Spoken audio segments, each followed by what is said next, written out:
the President of the United States, accompanied by Jesse Gary and Rox Brown.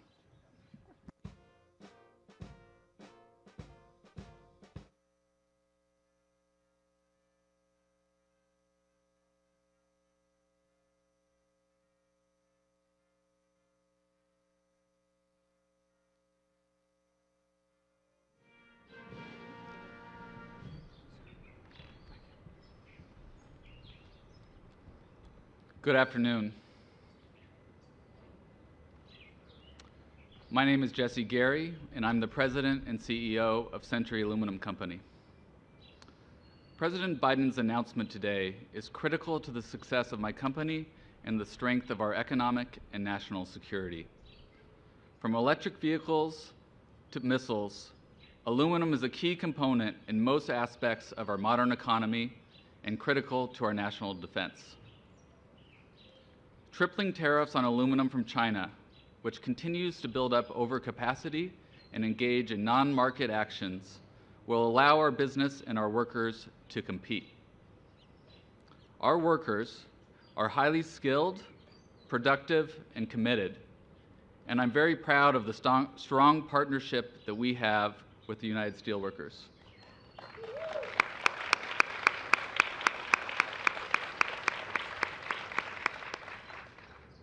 We all benefit from the President's actions today, coupled with his broader approach to revitalize American manufacturing, which has greatly benefited our operations in Kentucky and South Carolina. The tariffs on Chinese steel and aluminum also advance our efforts and President Biden's efforts to make cleaner metal. Not only are Chinese products subsidized and dumped onto world markets, but they emit far more CO2 per ton than we do here at home. With the support of a $500 million grant from the Biden administration, we are building not only the first new American smelter in 45 years, but a smelter that will be one of the greenest smelters in the world, powered by cutting-edge technology and renewable energy. For my company, our workers, and others across this country, unfair trade is something that is very real. Today's announcement creates the climate for business to succeed, investments to be made, jobs to be created, and good wages to be paid to our workers. Thank you, Mr. President, for your vision and the work of your administration. Thank you, sir, very much.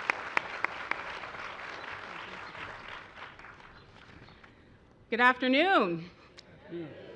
My name is Roxanne Brown, and I'm International Vice President at Large for the United Steelworkers Union. The Steelworkers is the largest industrial union in North America, so the work of President Biden and his administration is especially consequential.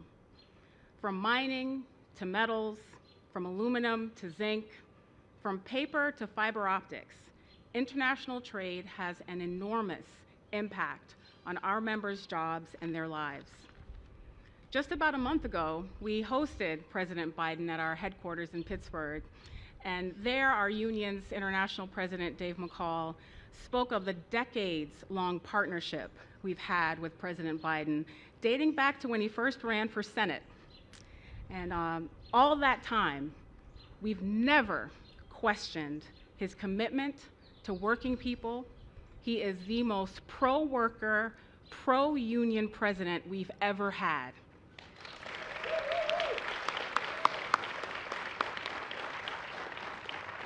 The president and his administration truly have implemented a worker-centered trade policy.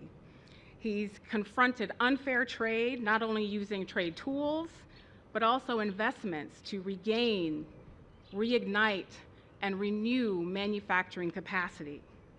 These trade tools are vital in stopping unfair and anti-competitive actions of countries like China. But coupling them with investments, procurement policies, and other actions is key. And that's what President Biden has delivered. He has stood up for us. From the CHIPS Act to the Inflation Reduction Act, he's doing what no other president in my lifetime has done. President Biden's trade policy is about making sure that everyone can participate and everyone can win. It is truly my honor to introduce the President of the United States, Joe Biden. Thank you so much. I appreciate it. Thank you. Thank you. Thank you, thank you, thank you.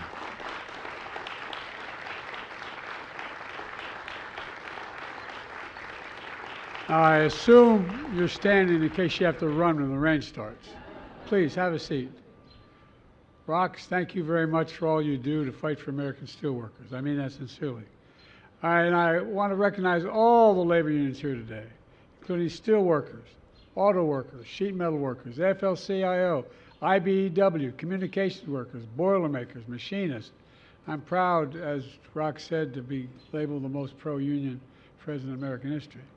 You heard me say it before. Wall Street's important, a lot of good folks there, but they didn't build America. The middle class built America, and unions built the middle class. Folks, leaders from key American industries are here as well, including steel, aluminum, solar, semiconductors, automakers, and members of my cabinet are here as well. Janet Yellen, the front row is Murderer's Row here. Treasury Department, Julie Su, of Labor, Catherine Tai, our nation's trade representative, and outstanding members of Congress as well. From Michigan, Debbie Stabenow is here. Debbie, welcome. And Haley Stevens is here. No, I guess there you are. You did make it. They told me you might not be able to make it. I'm sorry. All right. And Congresswoman Debbie Dingell. Again, you smile, Debbie. It's okay. Lisa Slotkin. Well, you should be. You're responsible for a lot of this. Thank you for joining us as I announce a series of actions to make sure American workers and American business and corporations can compete and win in the industries of the future, because that's what this is about. The fact is, American workers can outwork and outcompete anyone as long as the competition is fair. But for too long, it hasn't been fair. For years, the Chinese government has poured state money into Chinese companies across a whole range of industries: steel and aluminum, semiconductors, electric vehicles, solar panels, the industries of the future, and even critical health equipment like gloves and masks. China heavily subsidized all these products, pushing Chinese companies to produce far more than the rest of the world can absorb, and then dumping the excess products onto the market at unfairly low prices, driving other manufacturers around the world out of business. You know, I won't go into it, but we were talking today about how many aluminum plants there used to be and how many there are now. The price is unfairly low because Chinese companies don't need to worry about a profit, because the Chinese government subsidizes them and subsidizes them heavily. And the Chinese relies on other anti-competitive tactics as well, like forcing American companies to transfer their technology in order to do business in China. I spent a lot of time with Xi Jinping. Early on, I told him, he said, "Why am I being unfair with China?" Not unfair. I said, "Look, we'll play by the same rules if you want. If you want to do business in China, you got to have a 51% Chinese owner. You got to provide access to all your intellectual property, etc. You want to do that in America? With silence. Sometimes they just outright steal through cyber espionage and other means. And it's been well documented and internationally recognized. And when you make tactics like these, you're not competing. It's not competition. It's cheating. And we've seen damage here in America. To name one example, back in 2000, when cheap steel from China began to flood the market, U.S. steel plants across Pennsylvania and Ohio were hit hard, and any of you from those areas know well. More than 1,800 iron workers and steel workers in Pennsylvania and Ohio lost their jobs. I'm not going to let that happen again. That's why today I'm announcing new tariffs in key sectors of the economy that are going to ensure that our workers are not held back by unfair trade practices. They include the thing I'm announcing today: 25% tariff on Chinese steel and aluminum products, and we'll counter China's overcapacity in these industries. And we're making major investments in clean American steel and aluminum. Clean American steel and aluminum. It's a big deal. Clean because of the way we manufacture it here. It emits half as much carbon as steel made in China. Last month, my administration announced the largest investment in clean manufacturing in all of history. up to $1.5 billion in 6 clean steel projects across America, creating and supporting thousands of union jobs. Next, a 100% tariff on electric vehicles made in China. People say, wow. Because we're not going to let China flood our market, making it impossible for American auto manufacturers to compete fairly. We're also implementing a 25% tariff on electric vehicle batteries from China and a 25% tariff on critical minerals that make those batteries. Folks, look, I'm determined that the future of electric vehicles will be made in America by union workers, period. And we'll do it by following international trade laws to do it. American companies are investing tens of billions of dollars in electric vehicles and batteries. And thanks to my bipartisan infrastructure law, we're building a network of 500,000 charging stations all across America, creating thousands of IBEW jobs across America. Electric charging stations. And the reason to do this is simple. Electric charging stations have to be as easy to find as a gas station. And that's what this will be. You're not going to have to worry about it. You're taking off and you're not going to be able to make it all across the country without having to figure something else out. Our partners around the world are making similar investments. They also want supply chain for electric vehicles that isn't dominated by unfair trade practices from China. America can continue to buy, Americans, I want to make this clear, notwithstanding what the other guy's saying, can buy any kind of car they want, whether it's gas, electric, or hybrid. But we're never going to allow China to unfairly control the market for these cars, period. Next, we're going to raise tariffs on Chinese solar panels from 25 to 50%. Here again, because the Chinese government is subsidizing excess capacity, they're flooding the market. They're driving manufacturing companies out of business in Europe. But we won't let that happen here in America. We're putting a 50% tariff on semiconductors made in China. These are those tiny computer, all of you know this, but for the public, those little tiny computer chips, smaller than the fingertip, that power everyday lives. Everything from smartphones to automobiles to dishwashers, satellites. Look, America invented these chips, but over time we stopped making them. We invested overseas.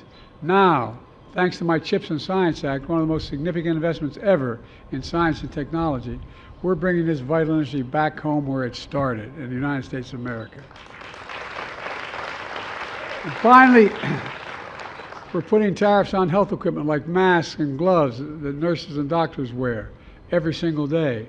The pandemic taught us anything, we need to have a secure supply of essential supplies here at home. Folks, these key sectors, my administration is combining investments in America with tariffs that are strategic and targeted. It's a smart approach. Compare that to what the prior administration did. My predecessor promised to increase American exports and boost manufacturing, but he did neither. He failed. He signed a trade deal with China. They were supposed to buy $200 billion more in American goods. Instead, China imports from America barely budged. And now Trump and the MAGA Republicans want across-the-board tariffs on all imports from all countries if reelected. Well, that would drive up costs for families on an average of $1,500 per year each year. It simply doesn't get it. For years, I've heard many Republicans, even Democratic friends, say China's not on the rise. China is on the rise. America's falling behind. I've always believed they got it wrong. America's rising. We have the best economy in the world, and since I've come to office, the GDP is up, our trade deficit with China is down to the lowest level in over a decade, and we're standing up against Chinese government unfair economic practices now. At the same time, we're standing up for peace and stability across the Taiwan Straits. I revitalized our partnerships with Pacific allies and India, Australia, Japan, South Korea, the Philippines, Pacific Island nations. I've made sure the most advanced American technologies we develop or invent can't be used by the Chinese government to undermine our national security. Frankly, before it rains, for all this tough talk on China, it never occurred to my predecessor to do any of that. Bottom line, I want fair competition with China, not conflict, and we're in a stronger position to win that economic competition in the 21st century against China than anyone else because we're investing in America again, in American workers. Let me close. Let me close with this. I come from Scranton, a town like a lot of working class, middle class neighborhoods all across America. Like Racine, Wisconsin, which I visited last week. Once a manufacturing boom town until trickle-down economics came along and the middle class in Racine got hollowed out.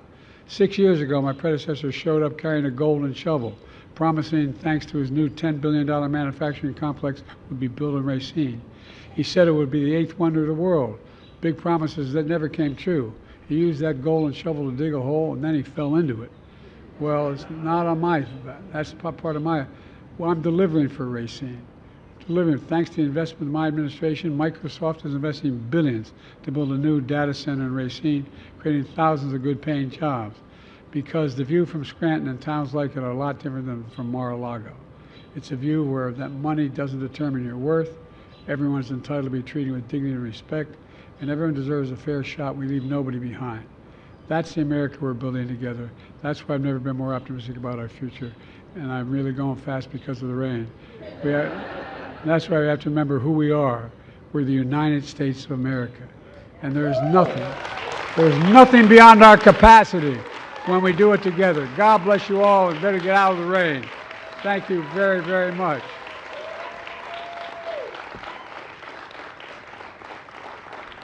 Thank you. Oh, we got to sign this.